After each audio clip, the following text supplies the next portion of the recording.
people. How's everyone? How's everyone doing? How's everyone doing? Well, what a tough all season this is proving to be. Yeah, what a tough all season. It's tough. It's tough. It's really tough. Football's tough. Look, the sport has completely battered me for the last 3 years. It's stressed me out, aged me, sleepless nights at times. This sport, and I'm not talking about just Leeds, by the way. I'm talking about just work in general, university. And football's tough. It's a tough industry. It's hard to be the best. It's hard to be successful in. It really is, and that's why I've been. And look at all the teams that are getting points deductions, bad financials, where are good. You know, it's so tough to be a winner in this sport. It really is. It's so tough. So competitive. Obviously, the amount of money in it and how big the profile of the sport is around the world. Competitiveness in every aspect of the, the sport is unfathomable. Fathomable? Is that a word? I made it. It really is. And we're seeing that now. We're seeing that side of it. We're kind of cruising through the championship, and everything I'm saying here is same for the top four.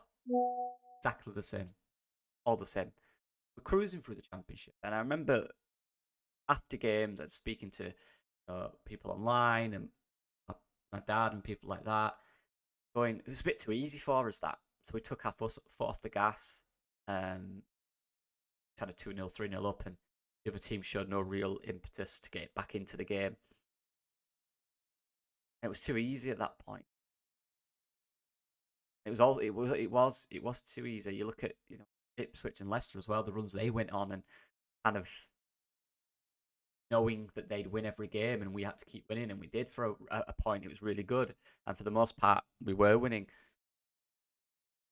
Now that competitiveness and that shift has come, and like I said about the sport, believe me, people, in university league, in the university league that I'm in,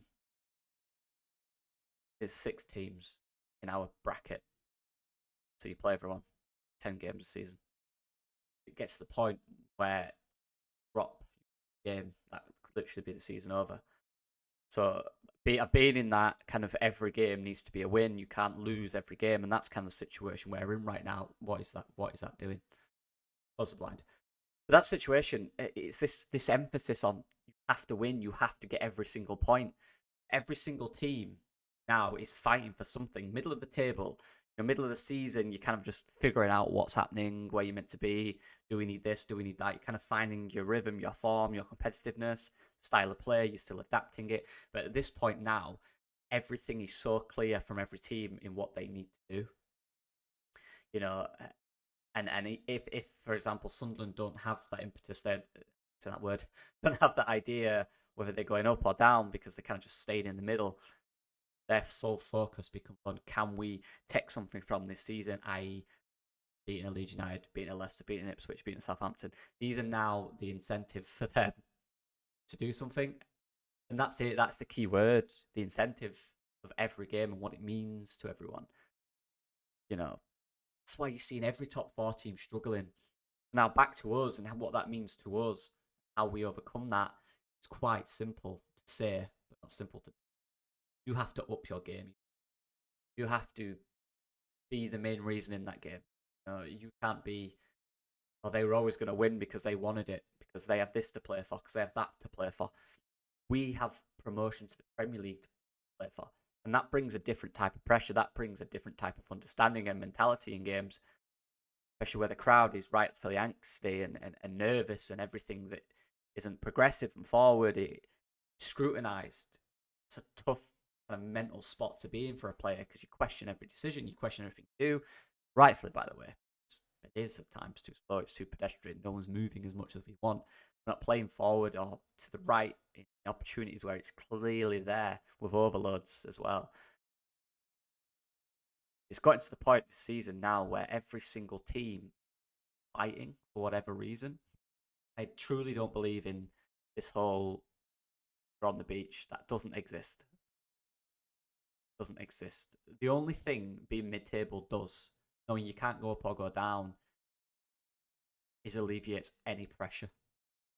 The players play with more freedom and confidence. I can talk about that personally. This season, University, we finished mid-table.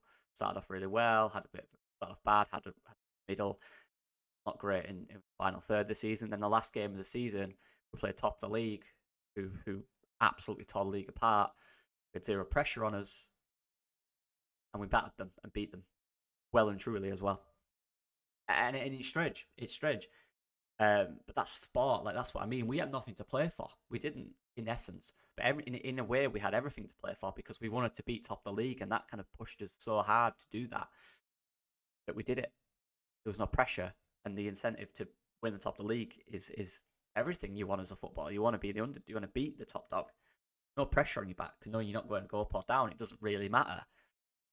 You pull out, and your players turn up. You pull out of that mindset of what happens. It doesn't matter what happens. Go for it, and you win. We've got to be elite in this situation now. We've got to step up to that and understand that everyone around us is in the same situation. Everyone we play will either have that mentality where there's zero pressure on them,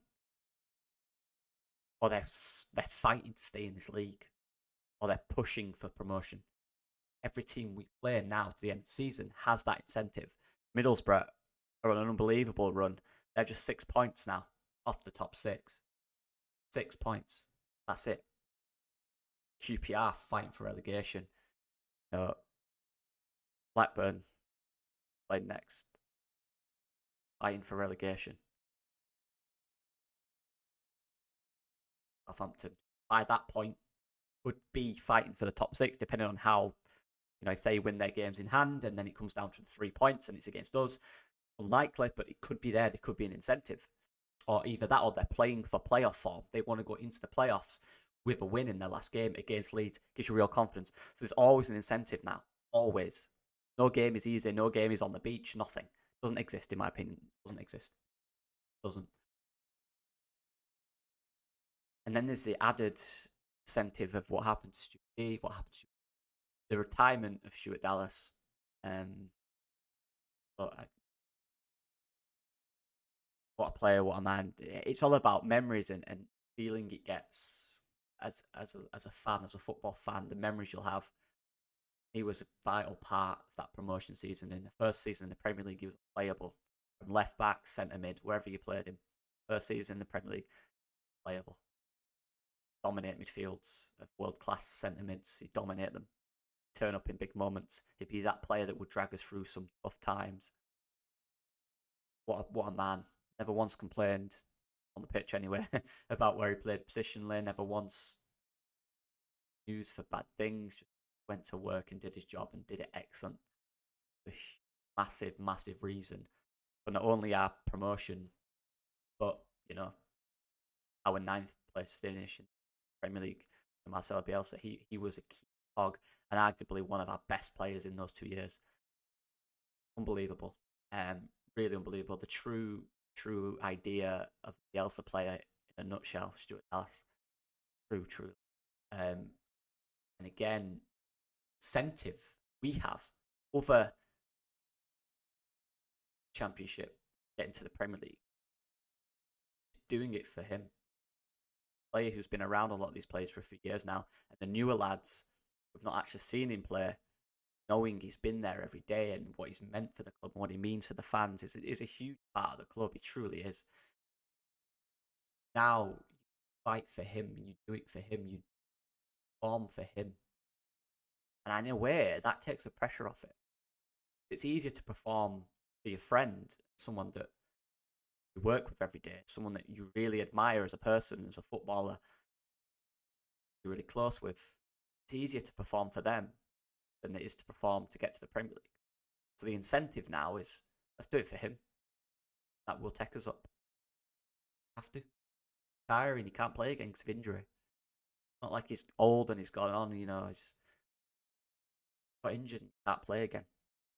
It's heartbreaking, look, as one who's played through pain since I was 16. Yeah, horrible. It's horrible, it is. And it's that decision you have to make where you sit down and have a really honest thinking process with yourself. And they can't do it anymore. It is hard. genuinely heartbreaking. The sport you love, the sport you give every minute of your day for, the sport you takes you out at dark times, the sport that gets you up in the morning to play football. Just it's truly an honour. And when something that you can't control takes that away from you, an injury, result of the injury, or how long it's done, or the added damage that's done, yeah, it's breathtaking. Breathtaking. It's heartbreaking. It is. And I hope the players feel that. I hope the players feel that. Then you've got to focus. You've got to use that in the right way. You use that to focus. And re-energize yourself and refocus yourself and really understand the aspects of what's happening yourself. Have more incentive than every team we play against to win. If we do, we'll win. We're good. Players are good. Players look like they have a lack of how to pull that out of them. It's a game against Sunderland. I think we did hold the ball really well. We did maintain the ball. We kept it well. But what we didn't do, progress it. Really. I think that's the lowest XG we've had in any game. I believe. One of them. One shot on target. That isn't us. Definitely work that needs to be done to justify that. You can make individual changes, but the fact of the matter is, and anyone that watches the actual game can see every single player is lacking that maximum intensity we've seen from them. That individual brilliance is lacking from every single player. Make a change. It doesn't change the 10 other players on the pitch. That's the key focus of Daniel Farke. You have to understand that. As a coach who has now a few days to work on that, the key emphasis now is getting that out of them, that intensity out of them, that individual brilliance back out of them, that creativity in the final third, getting that back out of them. That's the main focus for him. Can't do 2,000 things. It's such a tight period to change over. You have to prepare for the opponents as well. And this is just stress of knowing that you get told on game days on Wednesdays, and I get told on Monday nights that I've got some analysis to do, and it's going to take. I have to watch the game 2-3 times and stuff. Trust me, there's so much limited time you have to do these things. Players have to look at them. Each individual has to look at themselves, pull out within them that full on desire to want this for whatever reason that is. Whether that's Stewie Dallas, whether that's Premier League, whether that's for their move in the future, whether that's the fans, whatever that is, do that. Find that. Have to find that now. Every other team below us is finding something in their performance to up it every game. We have to find that. Because whoever finds it out of the top 3 earliest will win the league. And that could start this weekend. Have Leicester found it on Friday? Have Ipswich found it when they play? Have we found it? If we found it and they don't, they could slip points and we could win. 3 games to go, people. You're looking good. We're at Ellen Road now. Let's take this rightful anger from the crowd, make it passion and happiness and motivation. You can see my mindset. I just want to talk about something real quick. If you've made it this far, thank you. People that comment, like 99% of you are absolute legends. I love you to bits. Like, you're all legends. You can actually have a discussion with you guys, which is great. I know in some of people's comments it ain't like that. And that's what I'm making this channel for. I want the discussion and the understanding of things, right? But when people comment, a very minuscule amount of people comment and get personal with me, one, you won't win because I'm extremely passionate about what I do. So nothing you say can make me go, oh, he's right, I'm not a man, because someone did question that, by the way. Someone said I need to be a man. I know you watch. Don't do that. It ain't going to do anything. It just motivates me. All my life, people said stuff like that. It motivates me. Cool. Nice one. Failures happen every day for me. I'm used to it. But question me as a person, and you don't know me, my best friends can do what they want. They know who I am. They know me. They can question me all they like. If you don't know me, don't use those words. I'll do, because it motivates me. Weird. Don't get personal. It got personal with some players after the game. It got personal with people. And I mean, people saying very personal things to players. It ain't good. Don't do that because that's not football anymore. You're talking about the person. You're not talking about the game anymore. This is a sport. This is a game we all love. Keep it about that. But yeah, I'm maybe less critical of players because maybe some of them are getting absolute personal abuse online. I don't want to be part of that. I don't want to even be closely regarded to be with them. If I say a few bad things about a player, then suddenly go, oh, well, he said that. You said that. That's two negatives. That means you're on the same page. Hell no. I'll criticise a performance, how they played. That's what I do. I said this, and this isn't to the most of you, by the way. You know, most of you guys are legends. There's one or two every week that say similar things, and it just bores me now. I'm not going to block it because I can't be asked. Unless it gets, really, really personal. Then I will. But I say what you want. I don't care. Just know it motivates me when people say stuff like that. And to the people that are in the comments and amazing conversation, actually chat about and give their opinions. Thank you. You make this kind of small little community what it is. Shout out to every one of you. You're all legends. But never get personal with a football player. It's just wrong. But no. Do what you want. Bad suggestion. It makes you look bad. You look terrible. The fact that most of the people that do it would happily take a picture with that guy if they met him in person. What kind of person are you? Don't get personal. Criticize the performance. Don't get personal. But yeah, shout out to everyone in comments. 99.9% of you're all legends, and I really do appreciate it. I genuinely do. I love seeing the regulars there every week who comment, and I appreciate it. Sorry that I can't reply every time. Genuinely, I make a YouTube video. I don't look at it for 2 or 3 days because I've just got stuff to do. That's why there's no graphics or anything. We're getting there, all right? We're getting there. I'm trying and figuring some things out in the background. I'm trying to schedule things there. But yeah, thank you if you've left it this long. You're all legends. We're all learning in this. We're all learning. We're all trying to understand what's going on. Sometimes you don't know what's going on. Sometimes you think you do. Sometimes you don't. Sometimes you fail. Sometimes you get things right. Let's just get it right more than they are. Everyone's feeling it. It's not funny. Don't let it ruin football. Said no one ever, right? Because it's more than that. We know that. Yeah, I know. Try and have to. It's everything. Literally, all my day. Not even Leeds, playing other things. It's just everything. Football. Sometimes you need to just chill out. Once the game's done, fine. Just relax. All right. It's fine. Anyway, guys, legends, I'm just talking now. See you in the next one. Yeah, on Saturday. Let's do this.